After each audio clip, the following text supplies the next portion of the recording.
Kreatif se-Indonesia.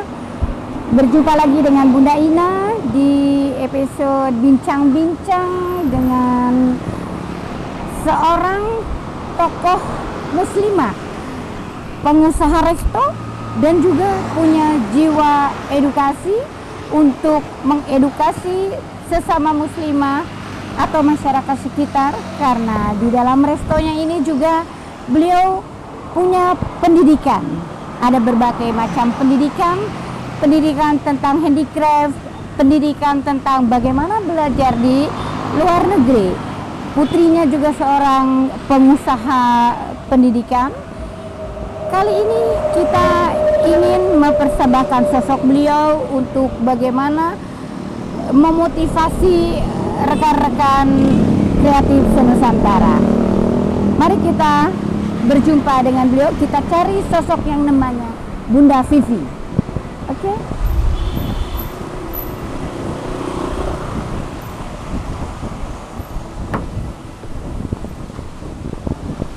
Rekan kreatif se-Indonesia, sepertinya Bunda Vivi sudah menunggu saya.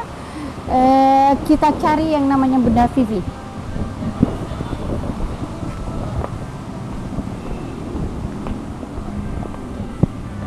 Selamat siang Bunda Vivi. Kenalkan dengan Bunda Ina. Apa kabar? Rekan kreatif se-Nusantara, Bunda Vivi kebetulan sedang berada di restonya ini. Kali ini Bunda Ina akan memperkenalkan satu sosok bunda yang sangat luar biasa. Seorang pengusaha yang tidak henti-hentinya berinovasi di dalam usahanya. Amin. Beliau sudah terkenal di Kota Bekasi dan sekitarnya. Siapakah beliau? Mari kita perkenalkan. Beliau biasa disebut dengan Bunda Vivi. Assalamualaikum Bunda Vivi, apa kabar? Bu, baik. Alhamdulillah. Mohon maaf nih Bu, kedatangan kami ingin memperkenalkan ke rekan kreatif se-Nusantara. Pada saat pandemi ini kita menginginkan success story yang bisa memotivasi para pengusaha khususnya kecil menengah yang katanya saat pandemi ini sedang terlihat sedikit stres tingkat dewa, kata anak-anak muda sekarang. Benar Bu. Bagaimana Ibu mensiasatinya? Saya lihat tadi dari pertama masuk ke rumah makan ini yang bernama Warna-Warni ya Bu ya. Iya Bu. Cukup ramai. Saya ingin mendengar dan juga rekan-rekan se-Nusantara mungkin ingin mendengar tip-tip Ibu. Barangkali Ibu punya cerita tahun berapa berdirinya Warna-Warni dan bagaimana Ibu mempertahankan rumah makan Warna-Warni ini sehingga masih saya melihatnya masih stagnan jalannya ya. Silakan Bunda Vivi. Oke, assalamualaikum warahmatullahi wabarakatuh. Waalaikumsalam. Terima kasih dulu nih Bu Ina, udah sampai di tempat kami Warna-Warni ya. Terima kasih juga ini buat adik-adik. Nah, kalau bicara sukses bener sih nggak sukses amat, santai aja, berjalan ini aja gitu loh kan. Ya cuman kebetulan aja kita sebenarnya Warna-Warni mulainya di tahun 2000 Bu. Oh, sudah lama. 2000 2000 ya, dengan tahapan-tahapan inilah, mulai dari awalnya cuman pakai model bambu-bambu gitu, dan sejalan dengan perkembangan situasi ini, tempat yang harusnya kan karena bambu-bambu itu kan tidak kuat ya Bu ya, tidak kokoh. Itu mulai dirapikan lagi, perapian. Nah sempet juga nih kita stuck nih di sini di rumah makan ini karena dulu itu masalahnya di jalan. Oh iya. Di jalan kita di sini Kalimalang nih kan dulu baru tahun berapa itu baru ini kan, maksudnya sekitar saya lupa tahunnya, itu betul-betul jalannya betul-betul belum aspal beton. Nah setelah aspal beton itu jadi sekitar 2-3 tahun agak ini slow jalannya. Setelah di aspal beton ya ternyata cepet pembangunan daerah sini gitu loh. Ini masuk ke kota apa kabupaten? Kabupaten ya. Oh kabupaten. Jadi pertama beli daerah sini nih, daerah Cibitung ini betul-betul jalannya betul-betul parah lah ya, masih kalau dipikir-pikir mah, waduh, kata orang ngapain juga beli tanah daerah sini gitu kan? Ternyata Luasnya berapa Bu warna-warni ini? luasnya ada sekitar 4.000. Oh, luas juga. 4.000 itu, 4.000. Dan apa? Ya alhamdulillah setelah jalan dibeton sama pemerintah, ya akhirnya udah banyak pertumbuhan di sini. Beberapa restoran juga mulai ada pembangunan, udah mulai ya banyak lah persaingan kanan kiri. Tapi ya kita orang-orang yang membangun rumah makan apa, kita nggak nganggap mereka persaingan. Kita hanya itu membuat kita lebih termotivasi untuk lebih baik dan lebih baik gitu loh. Ciri khas apa nih Bu masakan yang ditampilkan di rumah makan warna-warni? Mungkin ini ada masakan unggulan gitu loh yang membuat orang pengen kembali ke warna-warni gitu. Kalau di sini sebenarnya kita namanya kita tuh ada masakannya khas daerah sini yang katanya orang tuh terkenal dengan sate maranginya. Sate marangi, terus kita punya Chinese food. Chinese food juga ada di sini yang terkenal dengan sop guramenya. Jadi terus yang makanan penunjang lainnya kita ada western juga ada gitu. Ada Bu. Ya. Pangsa pasarnya tidak hanya keluarga atau orang dewasa, tapi kaum milenial juga ada. Ada juga Ibu, ada milenial karena kita juga ada kedai kopi di sini. Kedai kopi juga ada gitu loh. Kedai kopinya punya ciri khas tersendiri apa umum? Kedai kopinya itu untuk apa ya? Sepertinya sih hampir sama-sama. Cuman kita di sini suasananya kali ya Bu ya, lebih suasananya karena lebih santai, lebih familiar dan lebih kekeluargaan kali ya Bu ya di sini. Terus kalau misalnya kopinya sendiri juga memang kita ya kopi-kopi Nusantara lah yang biasa yang di ini ada apa namanya yang dari Aceh itu, terus beberapa ini kalau saya kan kebetulan dari Sumatera Barat. Nah ada kopi Solo gitu. Dari Sumatera Barat. Iya, kopi Solo lumayan enak di sini. Ada masakan Sumatera Barat nih khusus di sini kayaknya nih Bu. Nah Sumatera Barat itu kita baru Bu, baru mau gitu loh. Kalau begitu Ibu lebih memberikan suasana terhadap di mana rumah makan itu berada ya. Iya, jadi kata istilahnya itu di mana bumi dipijak di situ dangit dicipta. Betul, Itu kata yang itu yang ingin kita dengar. Berarti Ibu dari awal sudah punya kreativitas, punya inovasi bagaimana supaya menarik konsumen ya. Iya. Itu yang tidak semua orang punya. Iya. Kemudian Bu, adakah tempat-tempat untuk misalnya ada ormas atau dari pemerintah yang ingin mengadakan event di sini barangkali? Kalau itu banyak Bu di sini. Jadi di sini ini kalau misalnya tamu keluarga atau apa di sini juga banyak ya, beberapa event dari orang-orang ormas juga ada, malah orang-orang partai Bu, mereka ada juga di sini. Sudah banyak yang tahu ya Bu ya. Iya, beberapa Kapasitas berapa Bu? Berapa orang bisa memuat untuk event di sini kalau dalam kondisi normal ya? Kalau kondisi normal Ibu, sini kita juga ada event untuk wedding ya di sini. Ada Bu. Jadi wedding kita tuh open space ya Bu ya. Jadi kayak model-model limasan joglo begitu. Dan itu untuk sekitar 200 sampai 300 pack. Untuk stage pengantinnya juga ada ya? Ada Bu. Tapi ya midi wedding lah ya Bu, yang nggak kayak di gedung lah ya, yang kapasitas sampai ribuan ya. Tapi paling tidak fasilitas itu memadai ya Bu. Iya. Kemudian Bu, di saat pandemi ini tip-tip apa yang bisa Ibu bagikan kepada rekan kreatif Nusantara untuk tetap bisa bertahan ini Bu. Hah, nah ini. Ya, karena kita ingin membagikan motivasi, success story, bukan hanya sekedar keluhan yang kita ingin bagikan kepada rekan-rekan ini.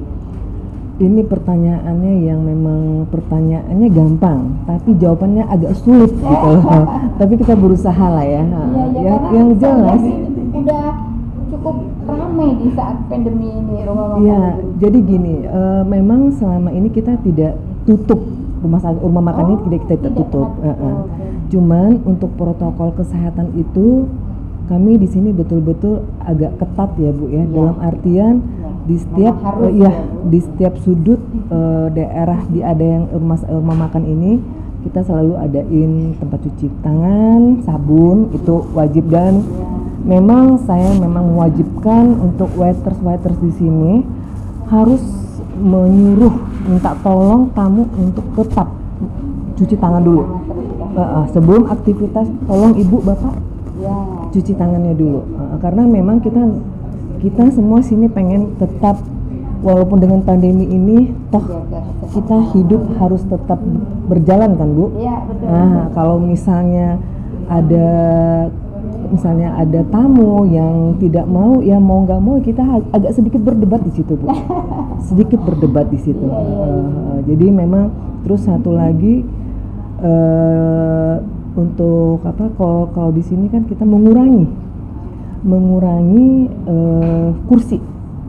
Tujuannya apa? Jaga jarak. Iya, jadi memang kita tetap buka tapi dengan mengurangi kursi itu sendiri. Jadi tidak terlalu rapat-rapat ya, itu sih. Kemudian Ibunda Vivi, saya lihat ini ada nanda-nanda anak-anak gadis pada ikut latihan. Ini sangat buat saya sesuatu yang sangat menarik ya.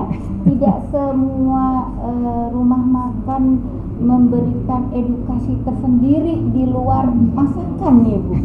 Ya, apa yang membuat Ibu tertarik untuk membuka workshop untuk anak-anak ini, memberikan kesempatan ya, untuk putri-putri? Kebetulan saya itu punya teman namanya Bu Laili. Saya ngeliat Ibu ini betul-betul potensial ya, maksudnya dia betul-betul peduli dengan hal-hal keputrian, kayak kan putrian lah, kerajinan putri gitu kan. Dan saya juga berpikir anak saya aja pribadi itu untuk pegang jarum dan benang itu tidak biasa gitu kan. Nah, saya bicara sama Bu Laili, Bu, saya itu punya ponakan perempuan tuh rata-rata kagak kenal benang, kagak kenal jarum. Nah, berpijak dari situlah. Lebih pada IT teknologi. Iya, mereka lebih canggih megang itu laptop, ya handphone, apapun mereka bisa kan. Nah, kalau itu hal-hal yang kecil gitu kan. Nah, itu saya berpijak dari situ. Saya bilang sama Bu Leli, tolonglah ajarin. Karena kalau mereka sendiri Bu, mereka kan nggak mau. Emaknya, selagi ada emaknya, yaudah emaknya aja. Nah, karena lagi rame-rame, malah sedikit memaksa tapi untuk ke depan mereka, untuk kemajuan mereka juga. Tapi tetap menjaga protokol kesehatan. Iya Bu, Bu, iya. Memakai termogan. Iya, itu wajib Bu. Wajib ya. Itu. Baik Bu. Ada tip-tip tersendirikah yang Ibu bisa bagikan kepada rekan kreatif Nusantara untuk memotivasi rekan-rekan kita, khususnya kaum muslimah, umumnya kaum perempuan yang punya jiwa wirausaha tapi terkadang suka menurun nih ritme semangatnya gitu. Mungkin Ibu bisa berbagi. Iya, saat pandemi ini apapun bisa terjadi Ibu. Ya, orang agak down itu ya wajar gitu ya. Tapi kalau kita terus menerus takut dengan pandemi ini, ya kapan kita mau maju kan begitu. Hidup akan terus berlangsung kan begitu. Jadi memang dalam saat pandemi ini yang kita harus pertahankan, saat pertama kita harus tetap sabar pertama. Terus jangan mati ide. Iya, betul. Jangan mati ide, setelah tetap berkreasi, apa yang bisa kita kerjakan, kita eksplor diri, dan terakhir jangan lupa berdoa. Betul. Itu aja Bu, nggak ada yang lain yang bisa kita lakukan gitu kan. Iya. Kemudian peran suami nih Bu sebagai pendamping kita apa sangat mensupport? Nah sebenarnya itu ini pertanyaannya sebenarnya ini sebenarnya yang di belakang ini semua itu adalah peran suami. Iya, iya betul. Saya ini sebagai follower aja Bu sebenarnya. Tukang foto-foto, buatin menu tuh saya foto-foto, menu Ya, saya sama buatin. yang baik lah. Iya, jadi memang kebetulan punya suami yang orangnya nggak mau diam. Iya, kreatif. Jadi kita ya dari agak santai akhirnya ya terikut lah gayanya dia gitu loh. Begitu Bu. Ini rumah makan berada di lokasinya di mana nih Bu? Boleh disampaikan kepada ini posisi kita adanya di Tambun Selatan. Tambun Selatan. Iya, Tambun Selatan. Di sini di Jalan Raya Kalimalang. Iya, iya. Nomor 36 Tambun Selatan. Iya. 36 ya, Tambun Selatan. Kabupaten Bekasi. Kabupaten Bekasi, iya. Apa ada ajakan Ibu terhadap rekan kreatif Nusantara untuk mengajak yuk yang punya kesempatan lewat ke sini atau berada di sekitar sini untuk mampir kemari, silakan Ibu. Iya. Untuk adik-adik, rekan-rekan, untuk ya orang tua kita ya yang ini yang masih suka kuliner, ya bisa mampirlah ke Warna-Warni, deket kok di tepi Kalimalang. Cukup menarik tempatnya ya Bu ya. Amin. Baik. Rekan kreatif Nusantara sudah kita dengar tadi bincang-bincang Bunda Ina dengan Bunda Vivi. Lengkapnya Bunda Vivi? Nama lengkapnya Sur Vivi Yusman. Oh, Bunda Vivi Sur Vivi Yusman, tapi lebih dikenal Bunda Vivi. Kita telah dengar tadi beliau menyampaikan bahwa pandemi COVID-19 ini bukanlah segalanya untuk kita berputus asa karena apapun itu adalah ujian dari Allah semata, dan ingat bahwa Allah memberikan ujian kepada setiap umatnya tidak akan melebihi kekuatan manusia itu sendiri. Baik rekan kreatif Nusantara, bagi siapapun yang hobi kuliner, ketika berada di sekitar kabupaten atau kota Bekasi atau sekitar Jawa Barat, jangan lupa mampir di rumah makan Warna-Warni. Dan bagi putra-putri, putri ya Bu? Putra-putri yeah, yang menyukai suasana perkampungan, ini berada di tengah kota tapi suasananya masih suasana pedesaan dengan saung-saungnya. Dan bagi yang mempunyai putri yang hobi dengan handicraft, silakan mampir ke Warna-Warni untuk belajar, untuk mempelajari segala macam pendidikan tentang handicraft. Saya rasa kita nanti akan ajak beliau untuk memperlihatkan pendidikan yang ada di Warna-Warni. Terima kasih Bu, ya, sama-sama Ibu. Ya, makasih mudah-mudahan banyak. Warna-Warni ini akan lebih penuh keberkahan, Amin. akan lebih maju, dan COVID-19 ini kita harapkan secepatnya mendapat vaksinnya sehingga Amin, kita bisa amin kembali Ibu. normal, Ya, Ibu, benar. bersilaturahim, Iya. berkuliner ya, Amin. ya Bu ya. Iya, Dan Bu, benar, sebagainya. benar, Ibu. Kita rasanya sudah jenuh sekali nih dengan kondisi yang dibatasi kali ini. Betul Ibu. Bukan dibatasi oleh manusia, tapi Allah yang membatasi Iya. kita, memperingatkan kita tentang kesehatan dan segala syukur nikmat tentunya. Betul Ibu. Terima kasih sekali lagi. Assalamualaikum warahmatullahi wabarakatuh. Waalaikumsalam warahmatullahi wabarakatuh.